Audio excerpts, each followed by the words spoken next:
Japan Journal, the Internet's #1 English language weekly online cybercast from Japan.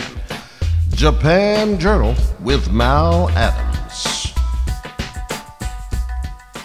Fellow citizens, pardon me. Allow me to ask, why am I called upon to speak here today? What have I, or those I represent, to do with your national independence and the great principles of political freedom and of national justice embodied in that Declaration of Independence extended to us? And am I, therefore, called upon to bring our humble offering to the national altar and to confess the benefits and express devout gratitude for the blessings resulting from your independence to us?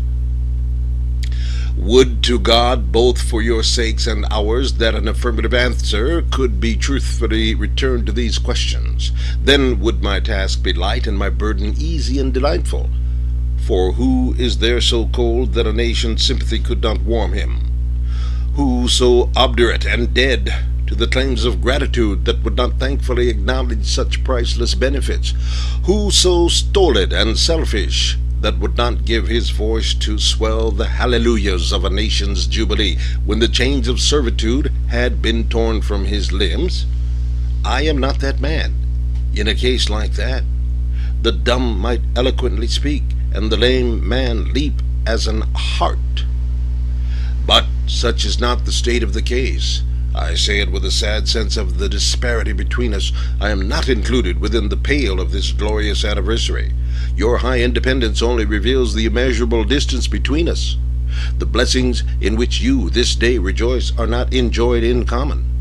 The rich inheritance of justice, liberty, prosperity, and independence bequeathed by your fathers is shared by you, not by me. The sunlight that brought life and healing to you has brought stripes and death to me. This 4th of July is yours, not mine. You may rejoice. I must mourn. To drag a man in fetters into the grand illuminated temple of liberty and call upon him to join you in joyous anthems were inhuman mockery and sacrilegious irony. Do you mean, citizens, to mock me by asking me to speak today? If so, there is a parallel to your conduct, and let me warn you that it is dangerous to copy the example of a nation whose crimes, lowering up to heaven, were thrown down by the breath of the Almighty, burying that nation in irrecoverable ruin. I can today take up the plaintive lament of a peeled and woe-smitten people. By the rivers of Babylon, there we sat, yea, we wept when we remembered Zion. We hanged our harps upon the willows in the midst thereof, for there they that carried us away captive required of us a song, and they who wasted us required of us mirth, saying, Sing us one of those songs of Zion. How can we sing the Lord's song in a strange land? If I forget thee, O Jerusalem, let my right hand forget her cunning. If I do not remember thee, let my tongue cleave to the roof of my mouth. Fellow citizens, above your national tumultuous joy I hear the mournful wail of millions, whose chains, heavy and grievous yesterday, are today rendered more intolerable by the jubilee shouts than reach them. If I do forget, if I do not faithfully remember those bleeding children of sorrow this day, may my right hand forget her cunning, and may my tongue cleave to the roof of my mouth.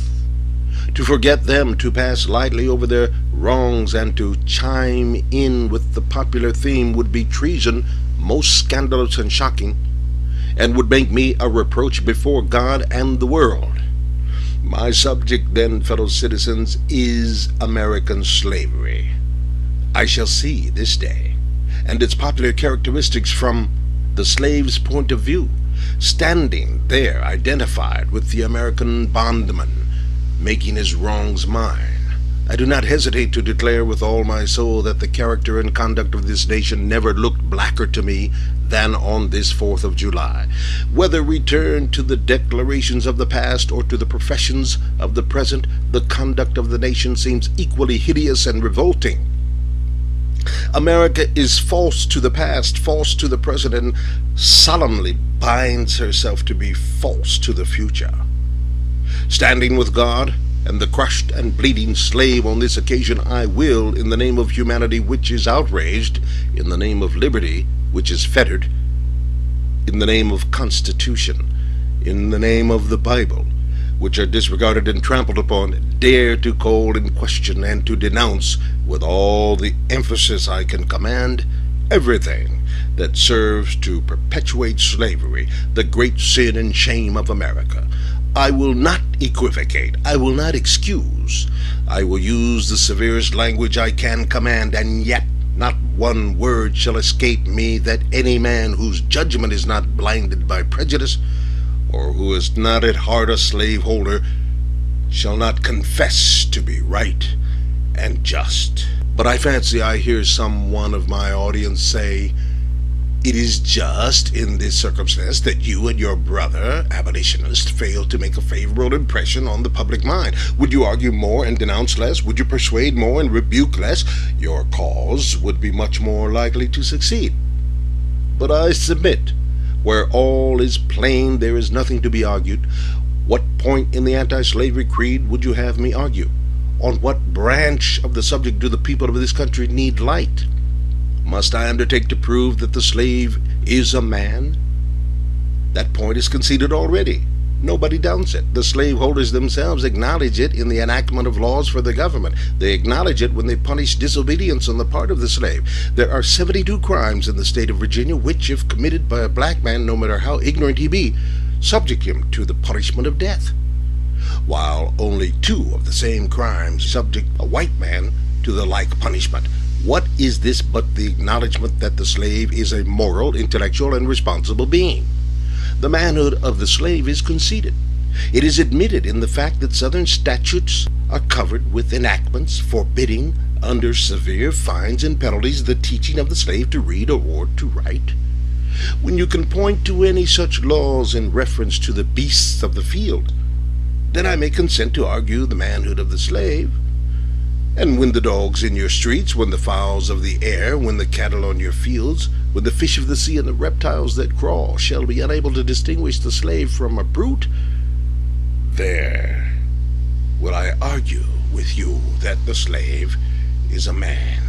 What, am I to argue that it is wrong to make men brutes, to rob them of their liberty, to work them without wages, to keep them ignorant of their relationships to their fellow man, to beat them with sticks, to flay their flesh with the lash, to load their limbs with irons, to hunt them with dogs, to sell them at auction, to sunder their families, to knock out their teeth, to bum their flesh, to starve them into obedience and submission to their masters?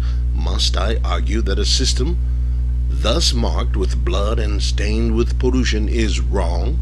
No, I will not. I have better employments for my time and strength than such an argument would imply. Japan Journal, the Internet's #1 English language weekly online cybercast from Japan. Japan Journal with Mal Adams.